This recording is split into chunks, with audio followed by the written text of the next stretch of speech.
Perguntas surgiram, afluíram no meio dos irmãos. E uma delas foi: o que eu preciso fazer para ser batizado nas águas? Muitas são as coisas que pessoas falam. Muitas são as cargas, muitos são os fardos que a própria igreja, muitas vezes, por ignorância da palavra, coloca sobre o ombro de alguém para que esse não desça as águas. O que é preciso para que eu seja batizado? Alguns dizem: você tem que parar de fumar. Outros dizem: você tem que parar de usar droga. Outros dizem: você tem que casar e legalizar a situação. Outros dizem: você tem que parar de roubar. Outros dizem: você tem que largar o crime. Outros dizem: você tem que parar com isso, parar com aquilo e com acolá. Queridos, eu quero dizer para vocês que hoje eu estou aqui como servo de Deus, ministrando o batismo a esses irmãos. Mas quando eu desci as águas do batismo, no dia 21 de maio do ano de 2000, eu ainda bebia, eu ainda fumava, eu ainda cheirava, eu ainda fazia muita coisa errada. Mas eu tinha uma certeza no meu coração: se eu não fizesse aquilo e não tomasse aquela decisão naquele momento, então o diabo nunca mais ia deixar eu fazer isso na minha vida. Porque o diabo sempre vai trabalhar na nossa vida para arrancar a gente da presença de Deus. Melhor dizendo, ele vai trabalhar para que a gente nem se achegue até Deus. O diabo não cansa de trabalhar. A Bíblia diz que ele veio para matar, roubar e destruir.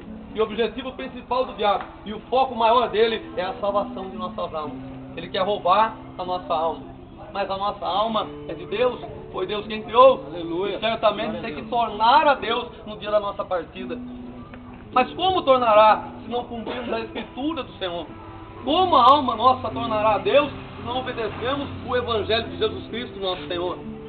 Quando eu olho para essa passagem e vejo esse oficial da rainha de Candace perguntando a Filipe: como é que vou entender? Como é que vou aprender se ninguém me ensinar? A minha mente e a sua nesse momento automaticamente imagina que aquele homem não conhecia nada de Bíblia. Ele não sabia nada do que era a vontade de Deus. Ele lia a palavra de Deus, mas ele não tinha entendimento. Ele lia a palavra de Deus porque ele estava em cima do carro lendo o profeta Isaías, a lei, a Torá. E ele vai caminhando, e a Bíblia diz que Deus envia Filipe até ele, e esse expõe, anuncia o Evangelho. Em resumo, o que Filipe diz para ele? Olha, nós temos um Messias, nós temos um Salvador. Esse de quem você fala, esse de quem você lê, esse de quem você pergunta se ele está dizendo de si mesmo ou de outro homem, é o profeta messiânico Isaías, que está anunciando a vinda do Salvador, a saber, o Filho de Deus. E esse homem tirará os pecados da humanidade. Aleluia. Esse é o Cordeiro de Deus que tira o pecado do mundo. Esse é o Santo de Israel que vai ser morto, crucificado, para que o meu pecado, para que o seu, seja encravado na cruz do Calvário. Melhor dizendo, ele disse para Filipe: isso já aconteceu, por esses dias que se passaram, nós, judeus, crucificamos a um homem por nome de Jesus, o Nazareno, dizendo ser ele um rebelde, mas ele era o Filho de Deus, mas estava predestinado. A Escritura dizia que ele tinha que ser moído na cruz do Calvário. Agradou a Deus fazer isso com ele, para que nós tivéssemos vida e vida com abundância. O homem por si só não consegue se salvar, porque a salvação vem pela graça e não vem pelas obras.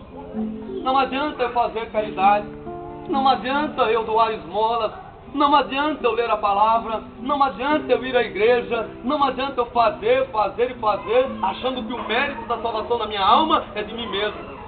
Se isso fosse verdade, então Jesus não precisaria ter morrido na cruz do Calvário. Se eu por si só conseguisse me salvar, por que Jesus morreu na cruz do Calvário? O que é preciso para ser batizado, pastor? Nada mais, nada menos do que crer no Senhor Jesus como o único e suficiente Salvador da tua vida.